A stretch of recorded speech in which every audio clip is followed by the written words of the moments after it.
This is One on One.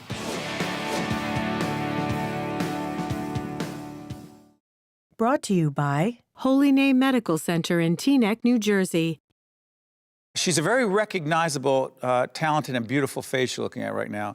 Siggy Flicker, who is relationship expert and author of Write Your Own Fairytale, the new rules of dating and relationships and finding love on your own terms. Also a cast member of The Real Housewives of New Jersey. Siggy, how you doing?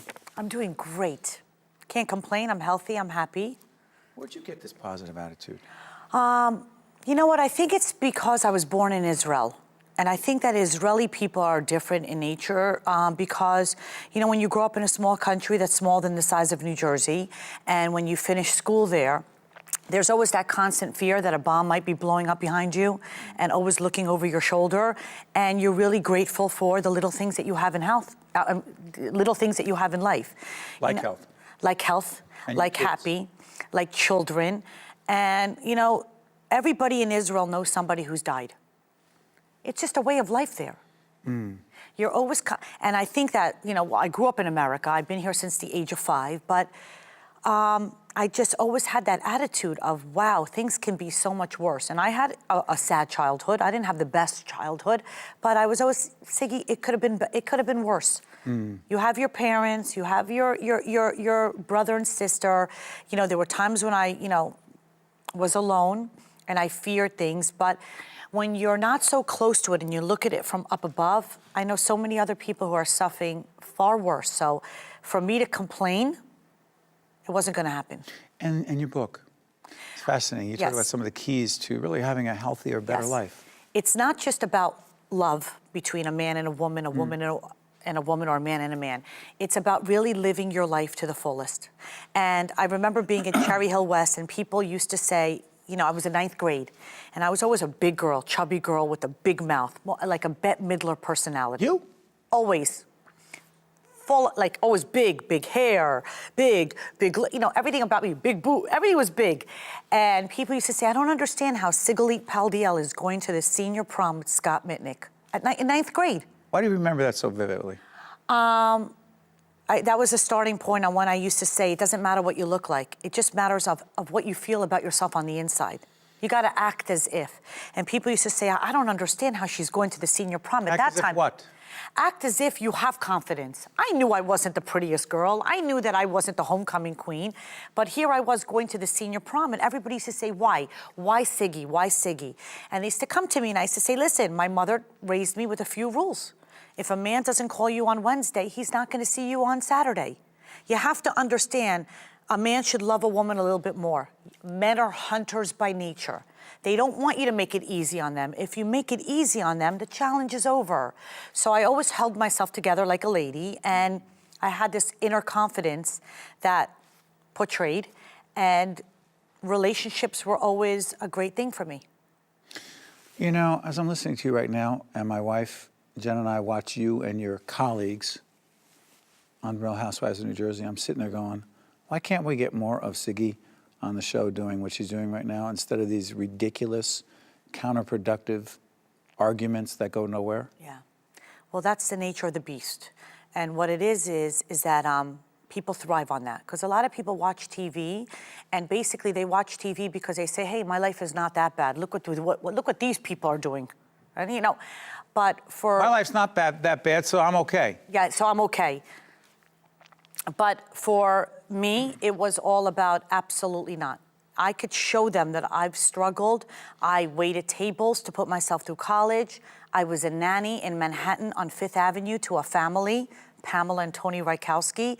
And for me, it was always like, believe in yourself. Nobody promised us life was going to be a box of chocolates. Don't complain. You've got your health. Keep moving forward. Anything that you threw my way, and trust me, I've been punched in the face a few times, but I always found myself, it's not the end of the world. How is it that I'm going to deal with this situation? What are my options? What are my choices? Push forward. Well, respectfully, Siggy, you know what that show is. Yes. And I'm sitting there criticizing it, but I'm not missing an episode. Here's the thing. You're not around a lot of other folks, not all, by the way. Some I like more than others. Yeah. but there are some who really go out of their way to cause drama because they thrive on it. And you knew that going in. And what did you say to yourself in terms of, hey, is this a healthy environment for me, particularly given what you do professionally? I thought about all that, but then I thought about this. It's not a healthy environment. For years, I wouldn't even, I wouldn't even entertain. Did you know the show well? I did know. I didn't watch the show, but I knew the show well. And you knew Jacqueline. I knew Jacqueline. But here's how it all started for me. I had a show on VH1. It was called Why Are You Still Single? And it was beautiful. There was one problem. There were no implants being thrown. There were no punches being thrown. So the show was a good show, and it only made it one season. And from there, I got that chutzpah in me, and I said, you're just not going to throw me to the side. And because of Wendy Williams and Dr. Phil and Dr. Drew. Because they had you on a lot. They had me on the Today Show, Good Morning America. For the next 3 years of my life, they kept me relevant. From Fox to CNN to Joy Behar. Everybody had you on. Everybody. I come up, hair and makeup ready. I've got the and I'm an open book. I will talk about everything from divorce to breastfeeding my kids. Nothing is off limits to me because my thing is if I could help one person out there, I don't like people who don't share. What's the point of saying, I don't want to tell you where I got this or how I know this because I want to keep it to myself. You started with, the first time we meet you on the show, The by the way, Google this. There's got the facelift, you got the bandages. I'm going, who is this? And I go, that's Siggy? Yes. That's the Siggy who's so smart giving out relationship advice? Yes. That was not by accident. But it was brilliant. And here's why. When you see me on these talk shows, I'm like this.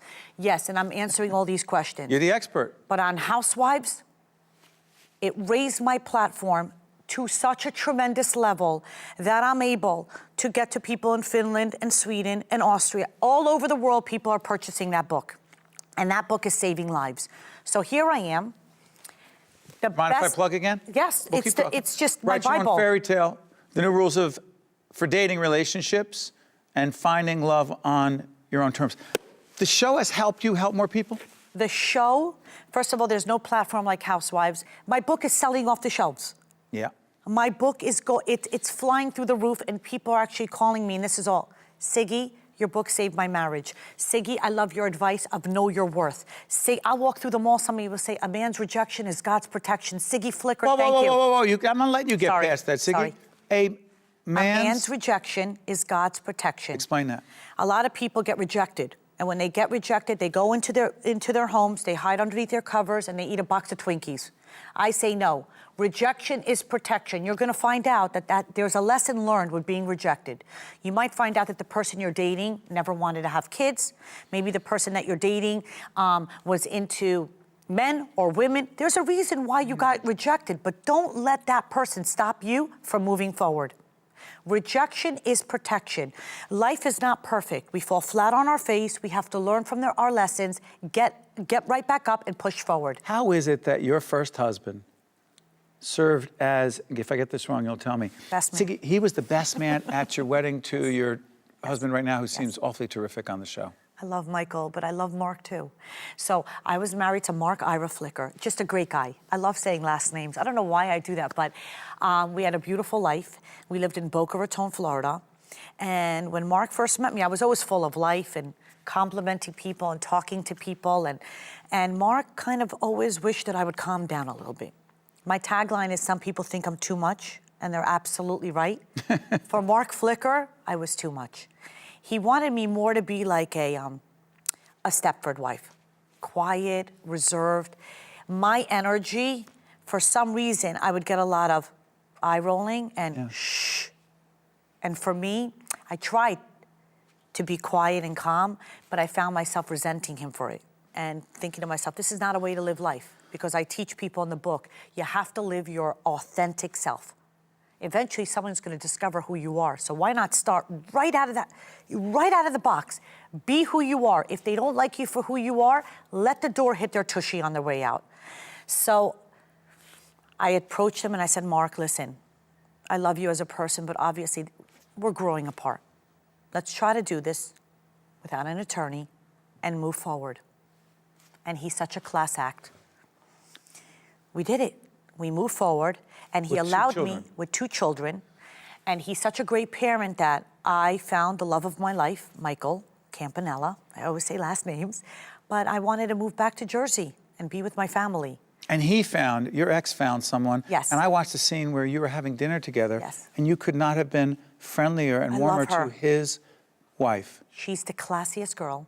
She's quiet, she's calm. Did you get them together? No, I didn't get Mark and Twee together, but I matched Mark with several women when I was a matchmaker, and they all were crazy about him. They're like, Siggy, he's the most handsome. He's a great guy. It's just that it's all about chemistry. Yeah. Certain people's chemistry don't work. And he was the best man at your wedding. Yes, because of Mark Flicker, I was able to move the kids from Florida back to New Jersey, and the biggest thing is that he closed up his business and moved it to New York City. Wow. I mean, I was not going to leave my kid's father in Florida. I can't let you go without doing this. Your kids, your son and your daughter, seem like just wonderful children. Yeah. But I have to ask you this.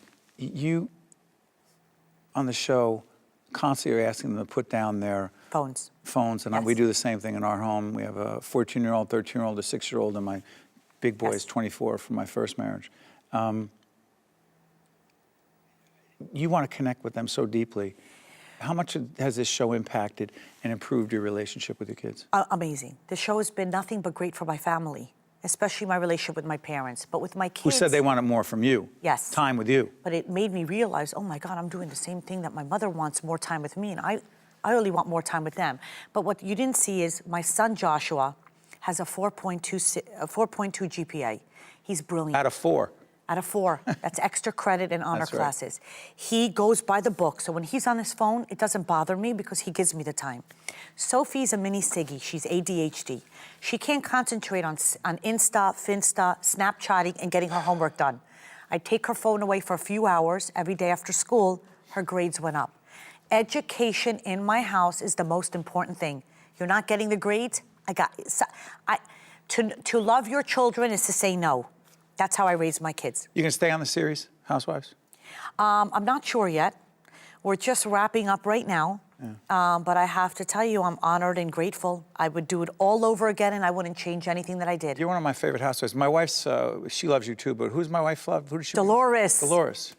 She's great. Dolores is my best friend. And a real girl from the streets of Patterson.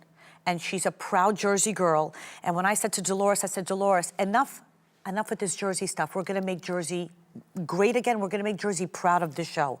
And I believe that we did it. So you keep doing what you're doing, help a lot of people. And you don't mind? Write your own fairy tale, because that's what Siggy's doing every day. Thank you for helping a lot of people and joining us at NJ Thank you Pack. so much for having me. All right, all the best. Thank you. We'll be, no, we're not gonna be back. This is the end of the show. I just got so caught up. Yeah. See you next time. You're terrific. My name is Dr. John Rundback. I'm actually the medical director of the Interventional Institute here at Holy Name Medical Center. Peripheral arterial disease actually is extremely common. It's one of the forms of hardening of the artery. As interventional radiologists, we perform minimally invasive image-guided procedure. Generally, the procedures we do are alternatives to what would otherwise be major surgery. Almost 80% of those patients can avoid amputation if they're referred for us for these sort of procedures. Holy Name Medical Center in Teaneck, New Jersey. 1-877 Holy Name. Healing begins here. Also brought to you by Gary's Wine and Marketplace, ShopRite Supermarkets, and by the New Jersey State Nurses Association and the Institute for Nurses.